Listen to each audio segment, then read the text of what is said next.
आज हम बात करेंगे स्वास्थ्य संकल्पना में आयुर्वेद के संबंध में। प्रथम है भूमिका। आयुर्वेद के संस्थापक या जनक भगवान धन्वंतरि का अवतरण या जन्म समुद्र मंथन से त्रयोदशी के दिन कार्तिक कृष्ण पक्ष की त्रयोदशी तिथि के दिन हुआ था। इन्हें आयुर्वेद की चिकित्सा करने वाले वैद्य आरोग्य का देवता कहते हैं। इन्होंने ही अमृतमय औषधियों की खोज की थी। धन्वंतरि जब प्रकट हुए तब उनके हाथों में अमृत से भरा हुआ कलश था। दीपावली के अवसर पर कार्तिक त्रयोदशी धनतेरस को भगवान धन्वंतरि की पूजा की जाती है। अब हम बात करेंगे द्वितीय भारतीय ऐतिहासिक ग्रंथों में आयुर्वेद। कुषाण राज्य में आचार्य चरक राज्य वैद्य थे। उन्होंने आयुर्वेदिक चिकित्सा के उपचार का वर्णन किया है। आयुर्वेद को इस प्रकार से परिभाषित किया जा सकता है। आयु अर्थात की जीवन, वेद अर्थात की ज्ञान। इस प्रकार से आयुर्वेद का अर्थ हुआ जीवन का विज्ञान या अध्ययन, और आयुर्वेद का तात्पर्य है आयुर्वेदिक उपचार। अब तृतीय हम बात करेंगे आयुर्वेद उपचार के संबंध में। आयुर्वेदिक उपचार में निम्नांकित बिंदुओं का विशेष ध्यान रखा जाता है। संतुलन, शरीर, मन और आत्मा को संतुलित रखना। व प्राकृतिक उपचार, जड़ी बूटियों, योग और ध्यान के द्वारा उपचार। है आयुर्वेद के सिद्धांत। पहला सिद्धांत है त्रिदोष या 3 दोष। प्रत्येक व्यक्ति में वात, पित्त और कफ दोष हो सकते हैं। दूसरा है समग्र स्वास्थ्य, शारीरिक, मनोवैज्ञानिक और आध्यात्मिक स्थिति को इंगित करता है। है व्यक्तिगत उपचार। इसके अंतर्गत प्रथम है योजना।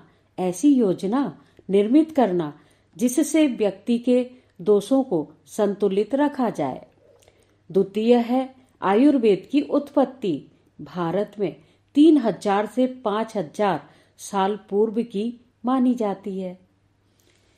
अब चतुर्थ है आयुर्वेद के मुख्य ग्रंथ। पहला है इसके अंतर्गत अथर्ववेद। अथर्ववेद के अनुसार भगवान धन्वंतरि को विष्णु का अवतार माना जाता है। अथर्ववेद में शरीर रचना एवं जड़ी बूटियों के संबंध में वर्णन प्राप्त होता है। द्वितीय ग्रंथ है चरक संहिता। चरक संहिता आयुर्वेद का प्राचीन और मौलिक ग्रंथ है।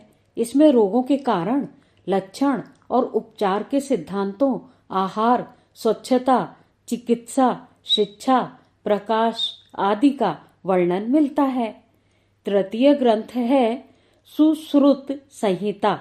सुश्रुत संहिता में शल्य चिकित्सा या सर्जरी चिकित्सा का उल्लेख मिलता है। चतुर्थ ग्रंथ है अष्टांग हृदयम। आयुर्वेद के 8 अंगों पर प्रकाश डालता है।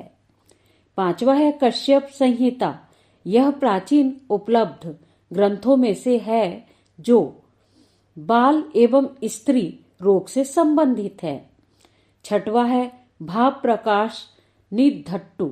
ये ग्रंथ औषधीय गुणों एवं उनका उपयोग किस प्रकार से किया जाना है उसकी विधि पर विस्तृत प्रकाश डालता है। अब हम बात करेंगे 5वें नंबर पर आयुर्वेदिक चिकित्सा के अंग के संबंध में। आयुर्वेदिक चिकित्सा के 8 अंग हैं जो कि इस प्रकार से हैं। प्रथम है काय चिकित्सा, द्वितीय है शल्य तंत्र, तृतीय है शालक्य तंत्र, चौथा है कौमार भृत्य, पांचवा है अगध तंत्र, छठवा है भूत विद्या, सातवां है रसायन तंत्र और 8वां है बाजीकरण। अब हम बात करेंगे मूल्यांकन एवं निष्कर्ष की। उपर्युक्त संपूर्ण विवरण के उपरांत स्वास्थ्य संकल्पना आयुर्वेद के संबंध में मूल्यांकन करते हुए निष्कर्ष रूप से यह कहा जा सकता है कि भारतीय उपमहाद्वीप में वनस्पतियों तथा जीव जंतुओं का अद्वितीय कोष यहाँ पाया जाता है। पशु मूल के 177 तत्वों, औषधीय पौधों के 341 रूपों तथा औषधि निर्माण घटक 24 खनिज तत्वों का अस्तित्व यहाँ पर है। आयुर्वेद की रानी तुलसी के पौधे को माना जाता है। भारत सरकार ने 27 मार्च 2025 की राजपत्र अधिसूचना के द्वारा 23 सितंबर शरद भी शुभ को प्रतिवर्ष आयुर्वेद दिवस के रूप में मनाया जाएगा, यह निश्चित किया है। धन्यवाद।